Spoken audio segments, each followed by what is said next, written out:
বঙ্গোপসাগরে সৃষ্টি হওয়া নিম্নচাপটি গভীর নিম্নচাপে পরিণত হতে পারে। তাতে বাড়তে পারে বৃষ্টি, উপকূলীয় এলাকায় ঝোড়ো হাওয়া বয়ে যেতে পারে। আজ বৃহস্পতিবার 10টার দিকে আবহাওয়া অধিদপ্তরের দেওয়া বিশেষ বিজ্ঞপ্তিতে এ তথ্য জানা গেছে। নিম্নচাপের কারণে দেশের 4 বন্দরকে 3 নম্বর স্থানীয় সংকেত দেখাতে বলা হয়েছে। তবে নিম্নচাপটি ঘূর্ণিঝড়ে পরিণত হবে না বলেই জানিয়েছে আবহাওয়া অফিস।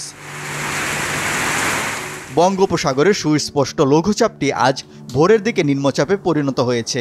এই নিম্নচাপটি সকাল 6টায় চট্টগ্রাম সমুদ্র বন্দর থেকে 405 কিলোমিটার পশ্চিম দক্ষিণ পশ্চিমে, কক্সবাজার সমুদ্র বন্দর থেকে 395 কিলোমিটার পশ্চিম দক্ষিণ পশ্চিমে, মংলা সমুদ্র বন্দর থেকে 203 কিলোমিটার দক্ষিণ পশ্চিমে এবং পায়রা সমুদ্র বন্দর থেকে 245 কিলোমিটার দক্ষিণ পশ্চিমে অবস্থান করছিল। এটি উত্তর দিকে অগ্রসর হয়ে আরও ঘনীভূত হতে পারে। এর প্রভাবে বাংলাদেশের উপকূলীয় এলাকা এবং সমুদ্র বন্দরগুলোর উপর দিয়ে দমকা বা ঝোড়ো হাওয়া বয়ে যেতে পারে। আবহাওয়াবিদ মোহাম্মদ বজলুর রশিদ প্রথম আলোকে বলেন, নিম্নচাপ কেন্দ্রের কাছাকাছি এলাকায় সাগর উত্তাল রয়েছে। এই নিম্নচাপটি গভীর নিম্নচাপে পরিণত হতে পারে। এর প্রভাবে আজ সারাদিন দেশের বিভিন্ন স্থানে বৃষ্টি হতে পারে। বিশেষ করে উপকূলীয় এলাকায় বৃষ্টি বাড়তে পারে, সেখানে ঝোড়ো হাওয়া বয়ে যেতে পারে। আবহাওয়ার বিজ্ঞপ্তিতে বলা হয়, নিম্নচাপ কেন্দ্রের 44 কিলোমিটারের মধ্যে বাতাসের একটানা সর্বোচ্চ গতিবেগ ঘন্টায় 50 কিলোমিটার, দমকা হাওয়ার কারণে 50 কিলোমিটার পর্যন্ত বৃদ্ধি পাচ্ছে।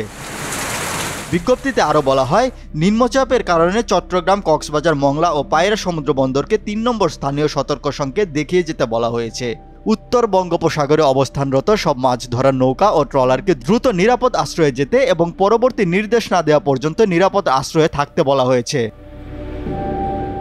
নিম্নচাপটি ঝড়ে পরিণত হবে না বলেই জানিয়েছেন আবহাওয়াবিদেরা।